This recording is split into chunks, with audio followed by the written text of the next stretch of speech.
सर्वसामान्यांच्या हक्काचा आवाज जागर जनस्थान। दीपनगर औष्णिक विद्युत केंद्राच्या 500 मेगावॅट प्रकल्पात महाराष्ट्र सुरक्षा बल MSFच्या सुरक्षा कर्मचाऱ्यांनी दाखविलेल्या अतुलनीय सतर्कतेमुळे तांब्याच्या तारा चोरीचा मोठा डाव हाणून पाडण्यात यश आले। चोरीचा प्रयत्न करणाऱ्या 2 संशयितांचा अखेर शोध घेत त्यांना भुसावळ तालुका पोलिसांच्या स्वाधीन करण्यात आले असून त्यांच्या विरोधात भारतीय न्याय संहितेच्या संबंधित कलमान्वये गुन्हा दाखल करण्यात आला।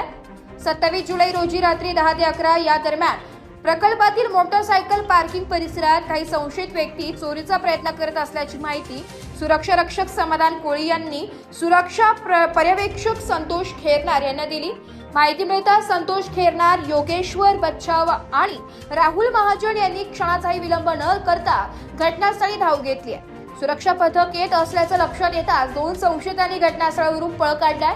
सुरक्षा कर्मचाऱ्यांनी त्यांचा पाठलाग केला, मात्र अंधाराचा फायदा घेत ते पसार झाले। घटनास्थळाची कसून पाहणी करताना सुरक्षा पथकाला एक संशयास्पद बॅग आढळून आली आहे। बॅगची तपासणी केली असता त्यामध्ये सुमारे 20 किलो वजनाची जुनी तांब्याची तार आढळली। जप्त करण्यात आलेल्या या तारांची अंदाजे किंमत 14,000 रुपये असल्याचं स्पष्ट झालंय। घटनेची माहिती तातडीने वरिष्ठ अधिकाऱ्यांना देण्यात आली आहे। त्यानंतर वरिष्ठांच्या मार्गदर्शनाखाली MSFच्या सुरक्षा पथकाने स्वतंत्र तपास सुरू ठेवलाय।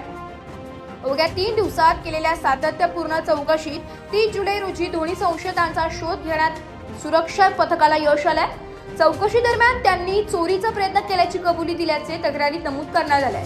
त्यानंतर दोघांना मुद्देमालासह भुसावळ तालुका पोलिसांच्या ताब्यात देण्यात आले। या प्रकरणी पोलिसांनी भारतीय न्याय संहितेच्या कलम 303(2) व 3(5) अन्वये गुन्हा दाखल करून पुढील तपास सुरू केलाय। औद्योगिक सुरक्षेच्या दृष्टीने MSFच्या सुरक्षा कर्मचाऱ्यांनी दाखवलेली तत्परता, धाडस आणि व्यावसायिक दक्षता यामुळे संभाव्य आर्थिक नुकसान टळले।